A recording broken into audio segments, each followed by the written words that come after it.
If you guys were stuck in an alternate universe and you didn't know, what would be the tell that kind of put you on to be like, this is not where I'm supposed to be? I wasn't universally beloved. Ooh, okay. Okay. I was universally beloved. What? Coy. I'd talk think about that's comics it. on the internet. It'd be a spicy place. If You're suddenly- saying, like, never got a yeah, like it would negative literally be comment? like every single person's like, oh, you know, I agree with that take on Batman and Superman. And like if suddenly there was like magnanimity towards me to a level like that, I think I'd be like the opposite. I like the idea of like, ooh, too kind. I mean that's what Peacemaker. Whereas here, everyone loves me. Oh, right. I Exactly agree. what I I'm agree. trying to No, say. I Yeah. agree. That's why I was surprised that I thought it was both of you. Okay. Yeah, No, he yeah. knows. He knows. I think I'd be worried. I think I'd be like, oh, this is alarm. Because I love that for Peacemaker being like, it was too good of a thing, and then, oh God, at what cost? At what So I would be cost? looking at the at what cost of that piece. Yeah, the first thing I'm checking for is The Rock the most electrifying man in sports entertainment? And if he isn't, I mean, how? I got some bad news for you, Frank. No.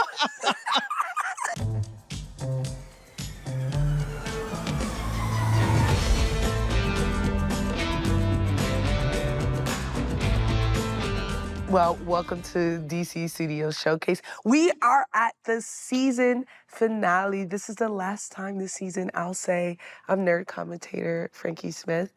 For the last time this season, I'll say I'm comic correspondent Coy Jandreau.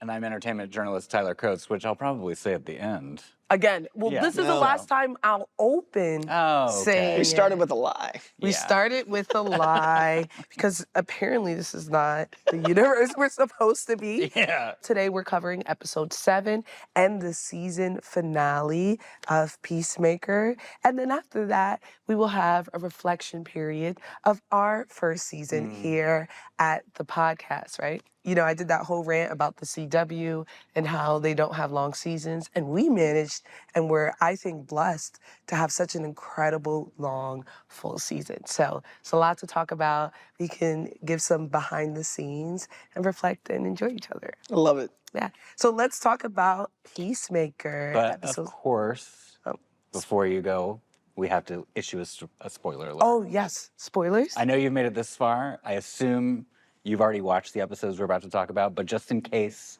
pause us, go to HBO Max, watch it, and then come back and join the conversation. And before we get started, why don't you start with a synopsis? Give us the key beats. Some of the key beats of episode 7. So, big reveal. Harcourt 1 and Chris 1 realize they're in a Nazi-controlled world and escape Argus. Adebayo is chased by a racist mob, but is saved by Judomaster. Chris and Harcourt reunite with economists Augie and Keith. And then Vigilante kills Augie, triggering a deadly standoff with police. Chris breaks down, blaming himself for the destruction in both worlds, and the team escapes back through the portal. But Argus is waiting, and Chris takes the fall and is arrested.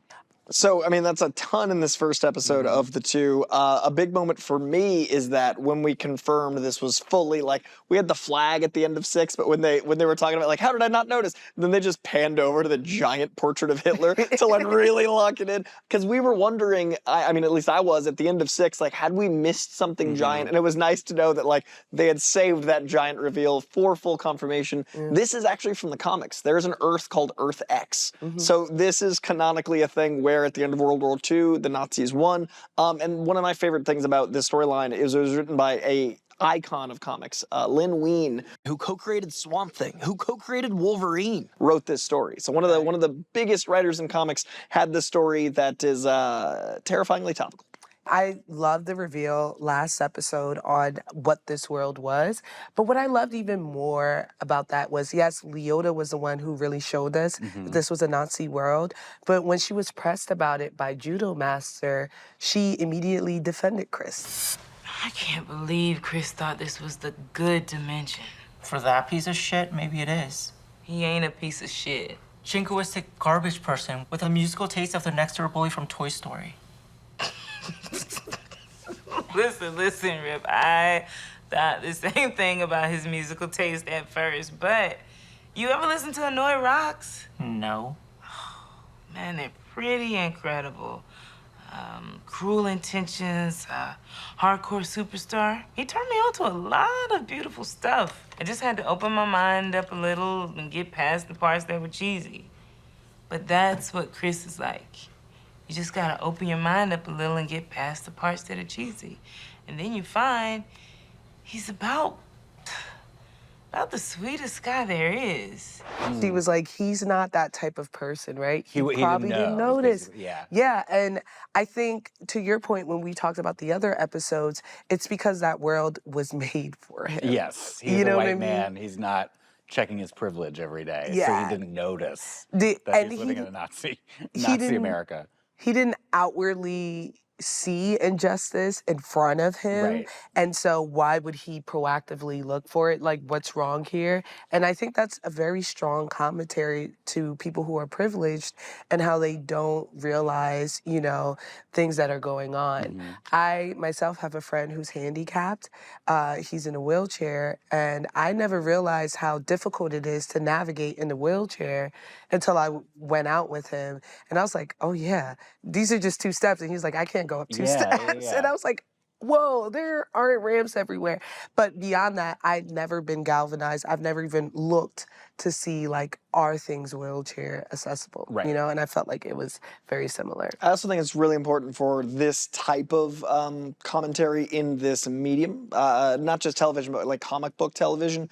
I find more and more when characters change over time, or if, you know, a character isn't the one that was written in the 60s when everyone was white, there are large contingents of people that like get really upset. And then I now have a marker of an episode where it's like, well, if you got the way you wanted, look at the world. Like, there is literally now a visual TV thing filmed where it's like, yeah, that time when a lot of these characters we know and love were written, it was a very different climate. And if that's what you want, perhaps look at the world you think you want to belong. Like, that's terrifying to me. And I love that this is a comedy, so it's more digestible, but like the drama and the heart of everything make it as painful as it should be in some ways. And I like that we got to learn who Judomaster is. Like, we got more of his personality. And I liked him. I liked him in the first season, but I definitely like him actually going out of his way to save them in the end, which I thought was very, very cool. I like that after it was all said and done, he went back to work. That like scene where he crossed back across, there's like 2 lines, like 2 teams, and he's like, doot, doot, doot. Why would I not? But why would he be friends? Because he reminds Leota, remember when you shocked me multiple times? Remember when this guy hit me with a crowbar? Remember when this one shot me in the chest? No, I'm not gonna chill with y'all. Like, let's get up out of here. But that's it. And I thought that it was cool that he still saved Leota. Well, I think he recognizes, you know, he's a person of color too. So he's like, this world is not safe for me. And like, there's a solidarity there. And he needed them, right? He was like, get us up out of here. Get us up out of here, which I very much. And he read the books. He was the first one to be like, let me do research on where I am. Got to a universe and went like, let me prepare myself. Like, I was such a line. I was like, man, that's what you need to do. I would love to learn the story behind his oral fixation, because one thing that boy gonna do is find snacks. And he was like, I found this place because it has snacks. And I was like, how many flaming hot Cheetos can you find? Well, that's funny. My headcanon was that he's calorie deficient. Like, he's always fighting and he's always moving in his body a lot, so he needs a lot of calories. Really? Like, I was always thinking, like, dude's hungry, so he's eating, like, high-caloric snacks. Those are bad calories. They're not good. I mean, it's they're a not bad good. decision. Yeah, why would he not be eating, like, carrot sticks? Even I know that. Yeah. You might be right, though. I like that. I hadn't considered it. I don't know why I go to oral fixation. I don't know. I just feel like that's tied to something. But this was my favorite episode of the season, maybe the series. Wow. It played as a movie to me. And I know last episode, I was talking all that shit about Augie, and he wasn't racist. You know what I mean? So that reveal was very shocking to me, for him to be earnest. And I really was shocked until the moment he said it. Even when he was going against the cops and was like, you need a warrant to come in here. I thought it was just him being him. Like, I need to interrogate this man. I don't need them up in my house. But in reality, he understood, like, the police are not good people and I shouldn't have them in my house, you know? I also like that Roy was, you know, the same guy that we thought he was. Like, I like that it wasn't just a blanket good, bad. Like, Roy still wanted his vengeance. Roy still... I'm pulling a...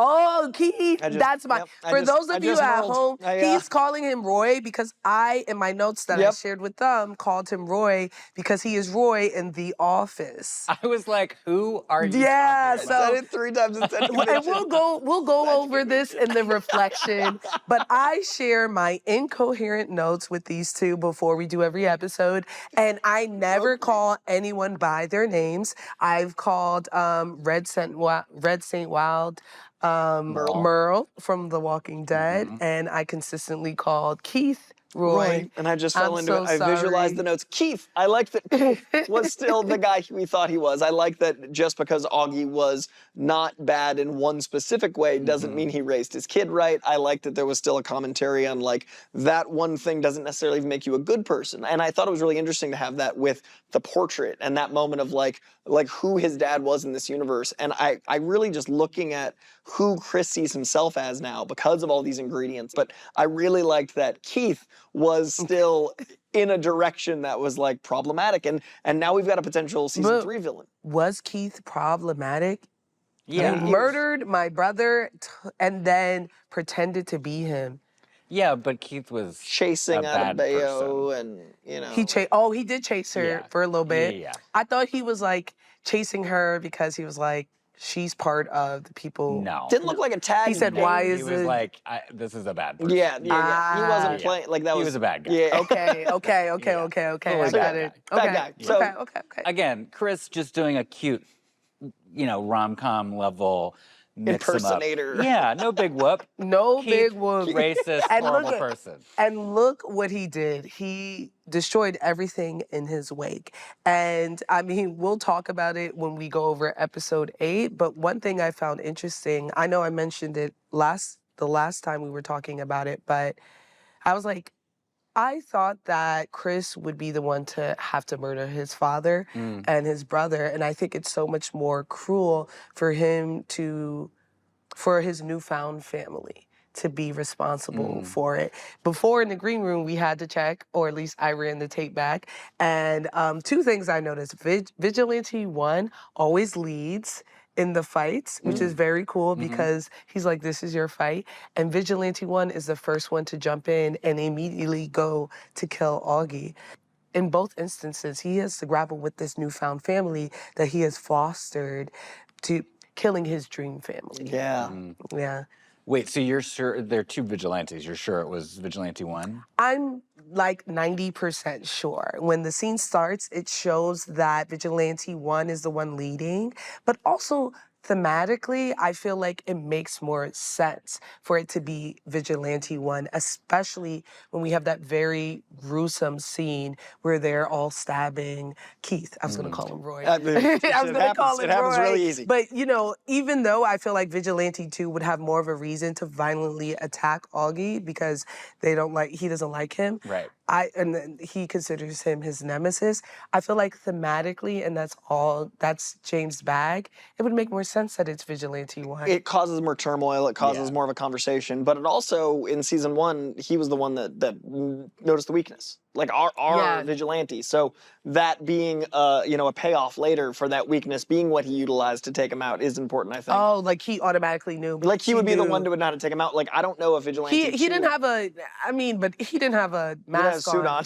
So I don't think But it I mean, I think mattered. that vendetta, like getting paid off, kind of feels like something. Yeah, and it could also be that in Vigilante 1's mind, this is Augie, and his impression of Augie is from episode 1, where he's manipulated to go and kill him, right? But Leota is the reason why he shaped that opinion about Augie. So as soon as he sees him, he's like, I have to kill him. He's always bad. Yeah, well, he for also Chris. thought everyone was going after Augie too, so he was just sort of like didn't get the last minute memo. Yeah, Yeah, he's also quite the team player. Like, oh, we doing this? yeah. So like, And that's a little high strung and emotional. just a He little bit. is It doesn't take a minute to think about whether or not he should stab a guy in the neck. Yeah. Why not? Which, Why? I mean, but I respect that. He's, Yeah, you have a soft spot. well, he's for- cute. I mean, yeah. Do you guys exactly. think Keith's our big villain next? Like, do we think season 3 villain? Do we think? I mean, like that Absolutely. ending was very like bloodied up and in the. Why put Harcourt in that position? Why have her say that line where she's like, I gotta kill you, man? And honestly, I was like, if she pulls this trigger, it is going to ruin her life. Just because I feel like mentally she already wasn't doing okay. Right. And I feel like her already seeing the toll that it took on Chris, for her having to do that bad thing again, I don't know how she would be able to psychically handle. Yeah. And the official podcast that James is doing actually talks about how this would be the ultimate villain origin story, and like what a comic-y thing to have like an alternate universe brother of vengeance, especially in a story that's so family-based. Yeah. Peacemaker is always dealing with family trauma, so now you add the multiversal element, you add his involvement, you've got all of that. Like that's comics. Yeah, we're also putting John's trauma onto Everyone else. well, no, specifically to Keith, because Keith has watched his brother die. Yeah, yeah, it's like a reverse Peacemaker. Chris is like dealing with the fact that he thinks he killed his brother. At least his father blames him for it. So I think it's an interesting twist. I mean, and that's the thing, right? He does kill his brother, right? Yes, he was being told to do it by his father, but at the end of the day, it was Chris going against his better instincts to do something he knew he shouldn't have done. Right. And that's the struggle that he has internally. I think if Keith pulls up as a villain, he's gonna be like Rick Flag Sr. with that level of vendetta. And honestly, I'm gonna support him in that, right? You came here, you ruined my life, you killed my father and my brother. You know? That brings a question up. I've been wondering, with your feelings this whole show, of you being like, Rick Flag, is it really this vengeance? Like, it's the same scenario. Like, Rick Flag is only trying to redeem that. I that think Peacemaker killed the his son. difference is Keith will not be using taxpayer dollars, and I really think that's the sticking He's point an for me. independent. He's an independent contractor. He's self-funded. He's And- 1099. And I think also, right, Peacemaker and also Harcourt are moving on their own volition, right? Yeah, yeah. Rick Flag knows what Amanda Waller's like. He just had that entire arc with the Creature Commandos, and that didn't give him perspective. You know what I mean? And he essentially becomes Amanda Waller, which I'm getting ahead of myself. Yeah, before we go to episode 8, we do have to deal with the bingo. We have a bingo. Yes. So close. Whew, okay. Adebayo delivers a tearjerker mid-snacks after Judomaster saves her. They're playing Scrabble.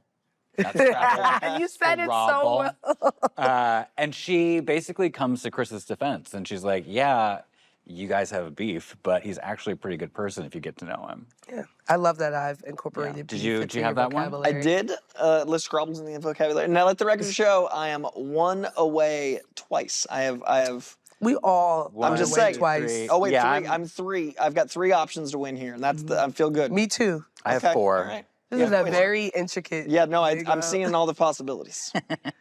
All right, so see episode 8, the finale. Oh, that was it. Yeah, just one. I We're all ready, I was like, about I to may win. win. About to I win may right now. win. All right, well, let's hear the key beats All right. of episode 8. So in episode 8, that opening flashback, we finally see what happened on the boat, the rock and roll cruise, featuring Nelson. Do you guys know who Nelson is? I do now. I know Willie Nelson. I know Is that Nelson not- from The is that the Simpsons. same guy? Not same family or anything. Okay. But no, this is a fun fact. So one of the first sitcoms ever, Ozzie and Harriet. Ozzie and Harriet Nelson. I know it, obviously. Their son, Ricky Nelson, who was an actor and then became a singer as well, his twin sons are the Nelson brothers, as seen That's some cool in the lore. finale Peacemaker.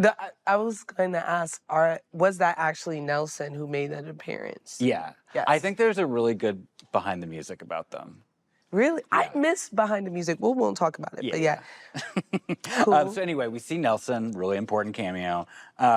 Chris is in prison. He's isolating himself. He thinks he's the angel of death. He's caused a lot of destruction. Understandable. Rick Flag Sr. uses Luthor tech to explore alternate dimensions, and he has a sinister plan to turn one, which he refers to as salvation, into a prison for metahumans. Such a maniacal name. Yeah. Harcourt, Bordeaux, and Adebayo form a resistance with the rest of the 11th Street kids. When they're reunited with Chris, the team creates their own operation called Checkmate. And in a final twist, Argus kidnaps Chris and exiles him alone to salvation as a human test subject. So Rick Flag Sr.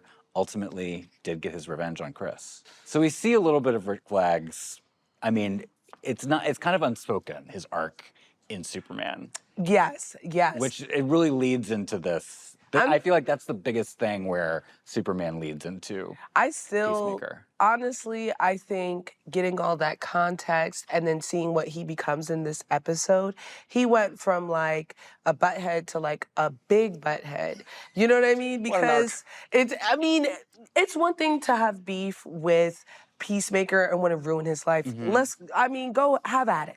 Right? Yeah. But he's starting a system of oppression towards an entire group of people because of his beef with one person, Who isn't aligning even a metahuman. who wasn't even a metahuman. You understand what I'm saying? I think he was. I love that he goes from a hero in our eyes in Creature Commandos. Like he was more hero. I did not think he was a hero was in Creature anti-hero. Commandos. but I he was mean- more hero than villain there, in my Yeah. opinion. Yeah. I saw the minute he was ready to give it all up for the princess.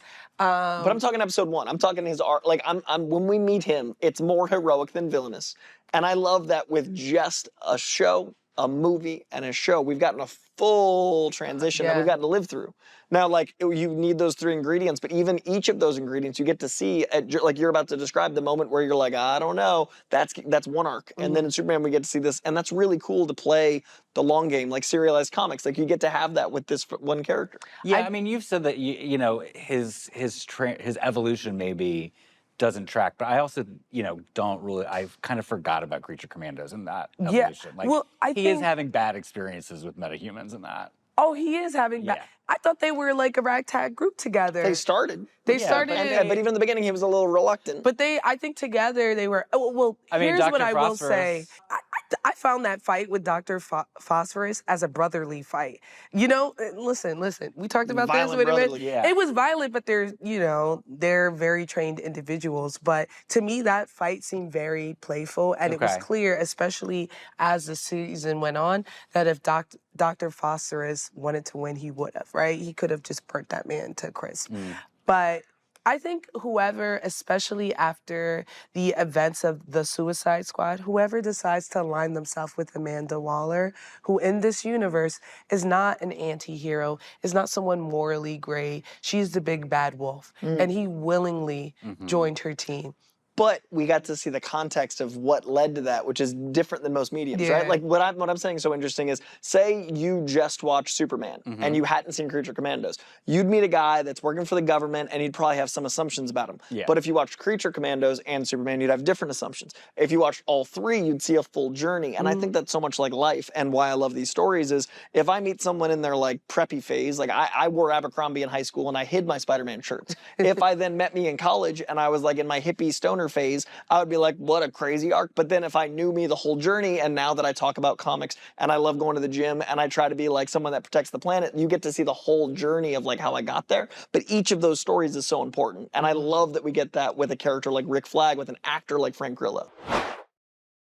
So would you say that like Rick Flag was the villain of this season? Absolutely. I think towards the end, we see he is a full-on villain, right? It's very stealth though. It's not stealth. They are maniacally laughing, belly laughing, while members of their team are being killed. And fun fact, one of the members of the team, Natasha Halevi, is Shangun's wife. Oh, that's great. Yeah, she had the vest, a little bob, and she speaks a lot. She's an actress and a director. She's incredible.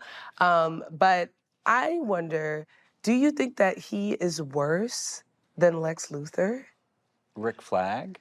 Yes. No. What? I think it's fun because we now already, with 3 projects, have like full-on maniacal supervillains, like full-on comic supervillains, but neither of them somehow feel the wrong side of mustache twirly. But if you look at the actual last moments of each of them, they are that level of like, when Lex is like staring at the camera, crying in rage and envy, that's like a full, like, oh my God, villain. And now we have belly laughing and locked in a portal, but they're both different kinds of villains. Like they both think they're doing the right thing for their people, but they're both full evil I'm gonna give But- Lex just a little bit because of collateral damage. Yeah, like, I mean, well, the level of evil. Rick Yeah. killed people Right. I think willingly. the scale. Yeah, Yeah, but Rick, yeah. like a lot of people died under his watch, but like Lex was willing to sacrifice a metropolitan area. So His he's own on city. he's Yeah, on a his- bigger scale. I don't know why, but maybe because I got to know every single person he was sacrificing. Yeah, it's personal. And watching those little fairy whatever, those little labubus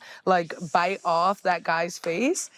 Were they not labubus? I mean, I And they- just found out they- what when they- Labubu when were, they and, killed like, them- Same, very recent yeah. Labubu. Yeah, when they killed them, they turned into glitter. Those were definitely labubus. But like, just to watch, not only was he willing to sacrifice them, but he didn't care. Right. I was like, this is an evil man. And you're right. Lex it's not shot on that the dude in scale. the head. It's not. To piss off. He like, didn't that- know that dude though. To him, he would. You know what I'm saying? He was letting people that he knew and he worked with Right. die. And he was setting up even the girl he was sleeping with to be put, because ultimately he knows how the government works, right? He knows creating salvation will mean that all metahumans will be sent there, right? He knows that's the end goal, all for his personal vendetta. You know what I mean? I get it. Lex Luthor is worse. He's worse. He's worse. I just like that. It's tricky Do you because think Flag is worse than Amanda Waller? Right now, this Amanda Waller? Yes. Yeah. Yes. Okay. Yes, absolutely. Absolutely, 1000%. I mean, Amanda Waller is mean, and she does things that are not in poor taste.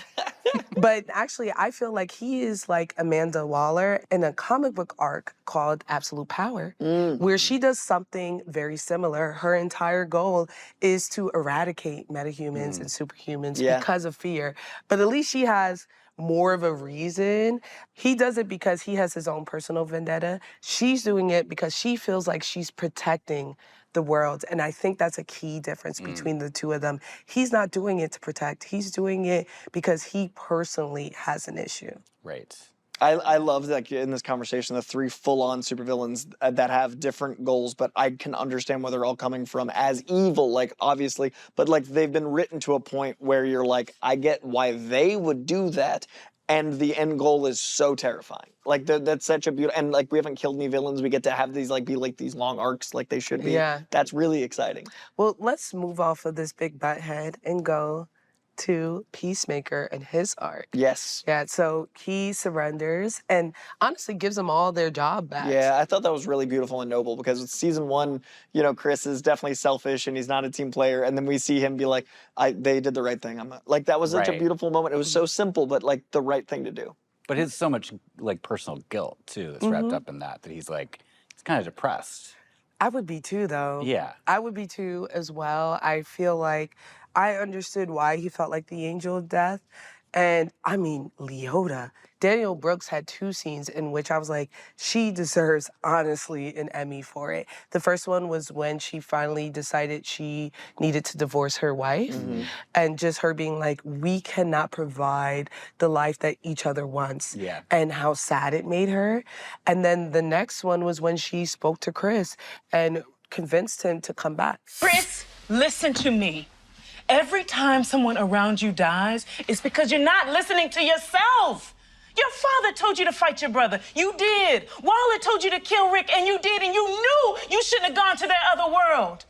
Don't tell me you thought in your heart that was the right thing to do.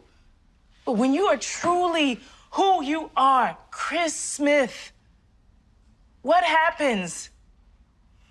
Chris, what happens, man? Nothing. You touch people, man.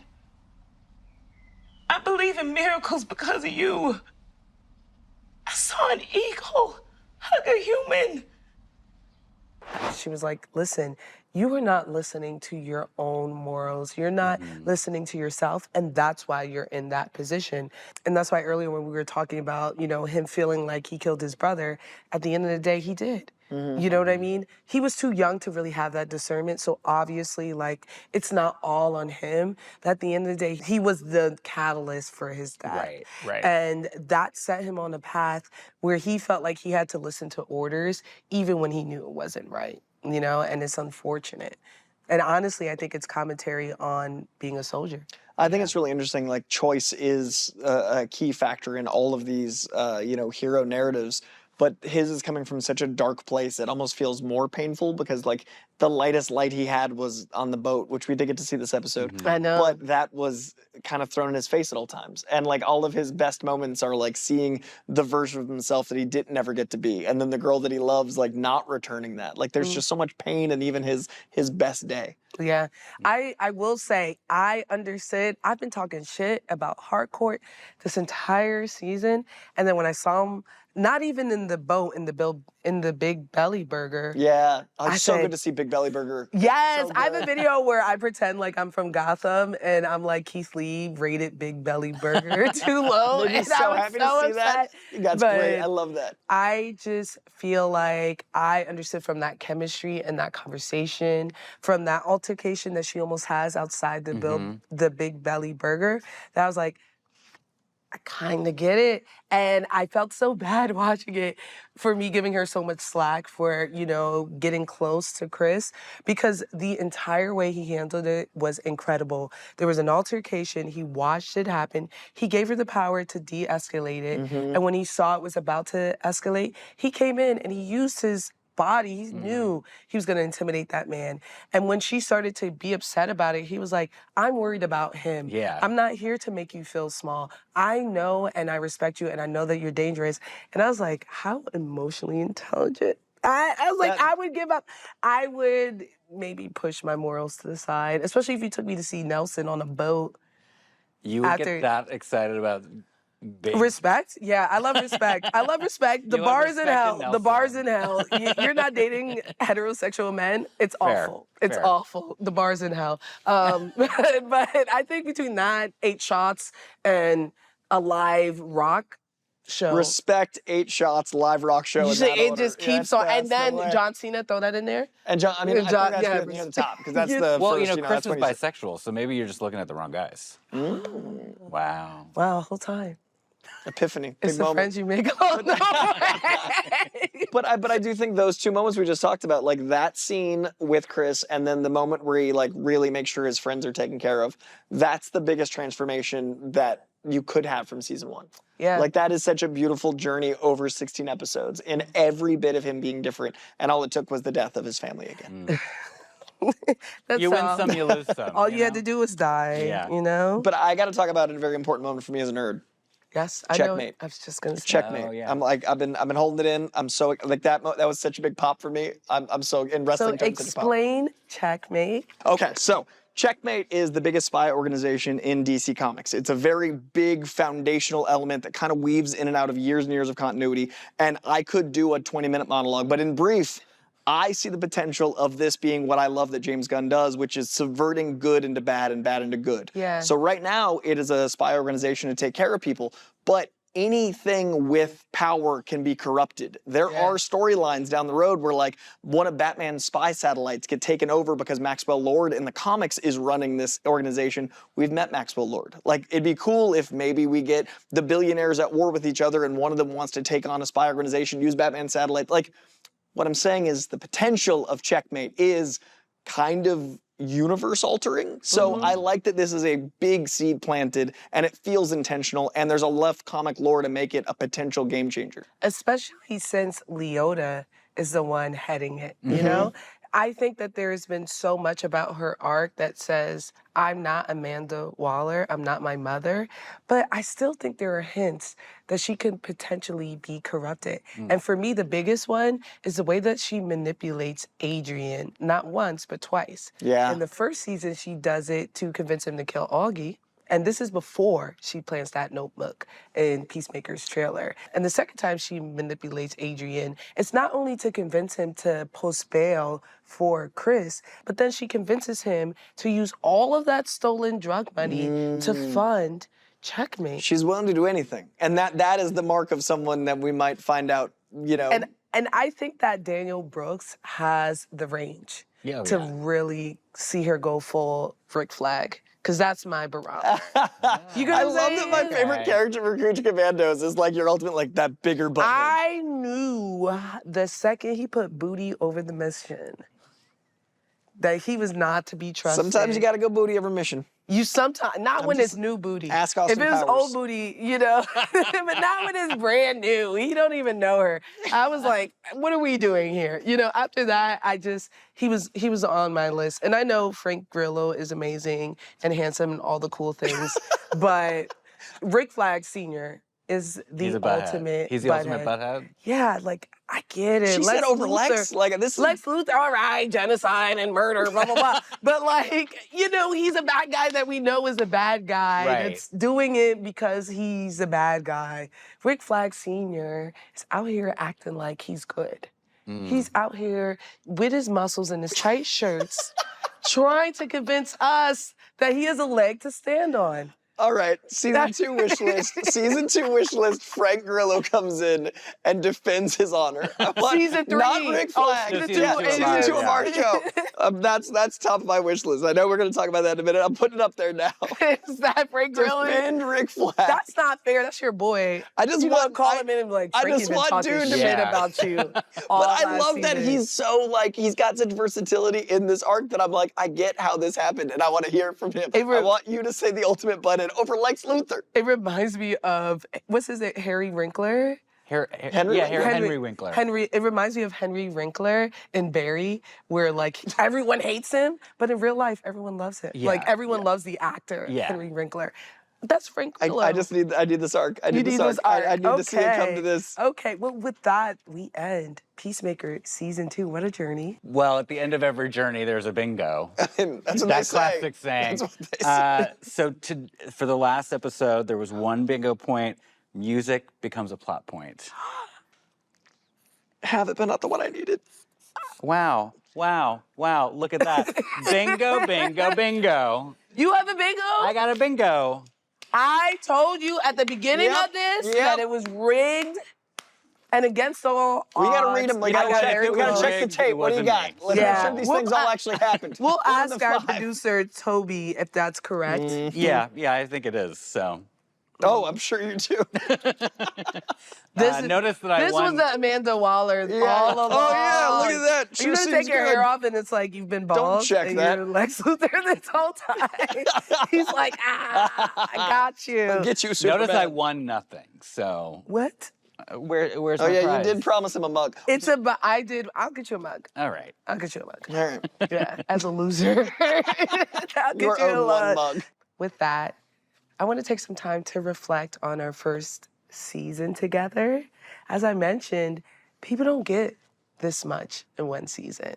And it's been incredible being on this journey with the two of you. And honestly, a dream come true. This is crazy. We get to talk about DC. We converted someone. Yes. That's a lifelong dream to convert someone fancy into DC. Well, you You did know it. what I mean? Wow. Wow. What's your favorite part about working on this show? Learning new ways to pronounce words. And that's me. That's you. That is me. That's me. I think, I mean, I always like talking to actors, but I think a favorite element has been how much passion these actors have for the roles. Yeah. Like talking to actors, we do a lot, but being in this environment and seeing that they get to geek out, like it's been really cool to like learn new perspectives on characters I've loved forever, and especially when it's someone playing them. So talking to actors and creators and seeing things a different way and hearing the passion. Yeah. I love feeling super fancy, which is what I feel here. Not just because you both are fancy, but like, you know, we have a whole team that does the work for us. We're in as talent. I have someone who lotions my legs. I saw it. This is crazy. Kendall, our makeup It's true. artist, Kendall lotions crushing my legs. Who I get so many comments. They're like, Frankie's legs look great. And I'm like, Kendall, hook me up. Yeah. But seriously, I really enjoyed learning how to work with a huge team and letting go of like not having my hand in everything and being able to like really focus on what we're doing, which is talking about DC. Also pulling James Gunn's hair was That was pretty Oh, if we're talking like individual moments. That's gotta be, that was a moment that I really enjoyed. What's something else that you feel like is memorable? Well, I'm going to say, as someone who came in as an outsider, I never once felt like that in this environment. And even like the listeners and the viewers, like I never got mean comments. Like get out of here. You don't know what comic books are. So it just felt nice. Like, I was really nervous about that. Because So. you're needed, you know what I mean? Aw. Like, we need that perspective. We need fancy people. This guy is peeing on the side of roads. It's true. He I just is. pull over. I just Yeah. gotta, it lasts a long time. People are like, why is he yelling out Tom Hanks while he pees? And I'm like, that's what Seeing Superman was like a C-section. yeah. Seeing a vertical chest, Yeah. see alien style. Yeah, see yeah, All of my quotables make me worried about myself, but I'm me, so I Us just feel it in too, the moment. actually. Like when I'm living it, I'm like, that's a normal thing to say, and then I hear it back, and I'm like, huh. You're like, maybe Maybe that less so. was weird. I want to say you were speaking about the team. I really have liked this team and this team. This line, this 180 line in film talk, because I do so much. Like I cheat to camera a lot because most of my work is like on my phone and like by myself. And I always, as a kid with comics, you know, it's kind of isolating before this era. Like comics Yeah. have become popular, but I didn't have people to talk to about comics. So this feels so normal to be like, hello, Black Mirror, and to talk this way. But this has allowed me to share it with you, and you know comics and you're knowing comics. And it's been really cool to kind of share passion and have it be received, and then to read the comments from you guys. And it just feels like a really warm hug of appreciation for a medium that I didn't feel people loved as much. Yeah. And to get to celebrate them, young and old, and new fans, and then to have a team of people that like legitimately care about what we're doing on this side of this line, to the point of lotioning legs and making sure that, you know, we're taken care of. And I'm used to filming on my phone in my living room. Same. I'm not used to having a team of people that genuinely care, and I genuinely can text anyone in this room, and there's like 20 people here, and know that they'll care, like Yeah. they like actually care, and that means so much to me as a nerd that talks to his phone. Yeah, I've been a closet nerd forever. Mm-hmm. And I would have never thought that I would be in a space where I'm not, publicly nationwide talking about, actually internationally, we're on YouTube, right? I have my Yeah. favorite That moment I'm on an international platform talking about comic books. I used to go on dates. I went to go see Captain America, the first one, on a date, and I lied about knowing anything about Captain America, and I had to like pretend like what he was saying was right the entire time. I was like Lindsay Lohan in Mean Girls. And it's like now I get to be on this international platform and, you know, and just be myself, which I think is very cool. Well, we and like you as yourself. Really? Well, you better. Do you have a favorite He's a- moment, like her hair pull? Like, do you have a? Because I just realized I have a favorite moment I didn't think of till right now. Well, I mean, all the Superman interviews were great because for the same reason. Like, it was a lot of people who like we did a lot in like a small amount of time, but like everyone was really excited to be there. Yeah. They made it very clear that they were excited to be with us. So like, it always felt like we were part of like this bigger team. You know? I can't believe it wasn't the first thing out of my mouth, because it actually was a life goal. We're on the back of comics. The first time I saw us on the back of a comic book, because seeing Oh, yeah, I comics forgot. digitally, like, you know, like people make art and stuff, and I love art and I love the experience, but like we can go to a comic store and we can pick up our own face. And like we're bagged and boarded in hundreds of thousands of homes. I remember like art from the back of comics when I was a kid. We are that for others. Yeah. Like that's the craziest thing in my life. Yeah. Like we're comics guys. Yeah, that was pretty cool. It was pretty cool. It was cool to give my parents that. For sure. And then in the big Hush, we're the biggest. On Hush. We're so big. Yeah, I think also telling Jim Lee that he was an okay up-and-coming artist Yeah. was really great. And what was funny about that was, you know, I made a post about it like, yeah, this guy's okay. He has a future. And Jim Lee reposted it on his page, and people were so angry at me in the comments where Jim Lee had to be like, you guys, she's joking. Clearly, like, relax. And they're like, she should respect you more, Jim Lee. And he you was do. like, You called her Beyonce. You called him Beyonce. I called him because they didn't watch the episode. People who complain, now that you're part of our community, This is what I'm saying. they If everyone's nice, never watch or listen or read what they're complaining about. this is why I You know we're in a know? multiverse. That's what I'm saying. If that didn't happen, now I know we're in our Earth. If that didn't happen, that's why I'd be concerned. Wow. So for our final spotlight of season 1, what's on your wish list for season 2? Let's get Aaron Pierre in here. I was gonna say Aaron Pierre as well. Okay, Aaron Pierre. At the time that this is filming, he is dating Tiana Taylor, who is Oh. the Princess of Harlem. I am assuming she knows I'm from New York, even though she doesn't know who I am. And so But you know what? If we played a track, she could figure it out. Just tell her about Just Jaws. go in Jaws. I love Yeah, Jaws. She'll I know think real there's, quick. 6 degrees of separation to bring him in there. Yeah. Yes, I agree. Let's get Aaron in here. I would love. I mean, Millie Alcock definitely near the top of the list. But it's very specific. Dave Krumholtz is playing a role in Supergirl. And I have loved 10 Things I Hate About You since I was 11 years old. And I would really love to see someone who I know is a nerd getting to talk about nerddom in an environment where he feels as safe as I do. So I want a nerd in here like Dave Krumholtz. And I want to talk to James post-Superman. So I think seasonal James Gunn, even if it means like A yearly spring, check-in. summer. Yeah. I'm talking like spring, summer, fall. I want James Gunn to just because that was such a unique conversation. That was fun. And also, you want Frank Grillo in here. So Frank trust Grillo, me. that's my wish list for Yeah, yeah, for me. And watch him be all sweet and giggly with me. He'll be like, Frankie, be nice. And I'm like, sure. You guys Frank have Grillo. similar names. I'm like, Frankie, here we go.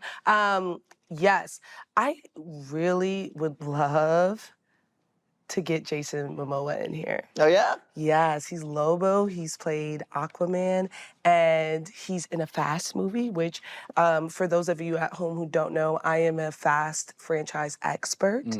Self-entitled. But I know everything about the lore. I know how it connects to magic and everything like that. Also something I created. And I would love to talk to Jason Momoa. And I would also love to talk to him about being Lobo, which I think he's perfect for. I love the quarterly James Gunn. I think it'd be fun. I would love to get Peter Safran in here as well, because I feel like he's never front-facing, and that's like by design. Yeah. But he's very cool. I want people to see the type of blazers he wears. Great blazers. You know what I mean? The elbow pads are always immaculate. Are those elbow pads? Yeah, they got the little, like, the elbow. scholarly. I thought you were suggesting he was wearing shoulder pads, and I was like, those shoulders are No, those are real. natural, baby. Don't you talk about Peter Safran like that. No, those delts, the work is done. Yes. That said, and I'm sure people might have asked, and that we can actually say, the reason, and one of my wish lists, Rachel Brosnahan, she had a scheduling conflict, so that was someone that, like, we got to talk to at the trailer event, who is darling. I really want to talk to her now that we've seen how great of a Lois she brought to the screen. Well, thank you all for joining us. This is the last episode of the season. A huge thank you to everyone at home for joining us for every single episode, or even people who just came in and dropped by and got to experience this show. You can catch all episodes of DC Studios Showcase on HBO Max. You can watch us on HBO Max's YouTube, or you can watch us on Spotify, and you can listen to us anywhere podcasts are available. I want to thank you guys for all the comments. We've been reading them. I love to see Tyler get to grow. It's been really special to like have an interactivity. Cannot wait for season 2. We're not dying, but We're not dying. I was like, it's always that sad like graduation music. But yeah, this has been so very special, and it's all thanks to you guys. This is just a very quick see you soon, and thank you all for joining us. Yes, thank you for allowing me to be a part of this group and be a part of this fandom. I really appreciate it, and I love being a part of it.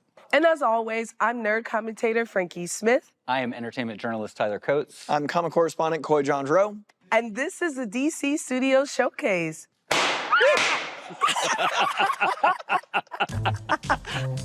Now, before we get out of here, we want to let you know that DC Studios Showcase will be back with brand new episodes in 2026, which feels like the future, but it's actually in a few months. And there's going to be so much to talk about. We've got Supergirl updates. We've got Lanterns coming soon. We've got an R-rated Clayface. We've got Man of Tomorrow coming out very, very soon in the summer of 2027, and so much more. So please, let us know in those comments what you're most excited about. I'm going to be in the comments. I want to talk about it. I can't wait to come back to this show. Let's have a chat in the comments below. This was an OBB sound production from HBO Max and DC Studios, hosted by Frankey Smith, Tyler Coates, and myself, Coy Jandreau. Executive producers for DC Studios, Phil Soponides, Gary Barbosa. Executive producers for DC are Mike Pilata and Victor Diaz. Executive producer for HBO Max is Becky Rowe. Producer for HBO Max is Aaron Kelly. Executive producers for OBB are Michael D. Ratner, Scott Ratner, and Toby Lawless. Production manager, Kevin Lynn. Studio coordinator, Elijah Matias. Director of photography, Heath Gresham. First assistant camera, Chris Piper. Camera operator, Ben Cohen. Gaffer, Arthur Garcia. Key grip, Sam Satoski. Sound mixer and editor, Josh Falcon. Sound mixer, Darren Bowling. Composer, Ethan Walter of The Ringers. Hair and makeup artist, Kendall Shannon. Host coaching, Lisa Linky. Associate producer, Tess Bartholomew. Production assistant, Antonio Cavallo. Post-production supervisor, Mariana Chrysostamo. Assistant editor, Mark Alcacid. Editor, Adam Grabarnik. Director of Creative Development and Social Strategy, Lenore Castro. Senior Coordinator, Creative Development and Social Strategy, Sharif Bakari. Special thanks, OBB intern, Kira Hochberg. OBB intern, Amaya Machny. DC intern, Ava Ascada. Associate producer, Chris Stiff. Assistant producer, Athena Cheris.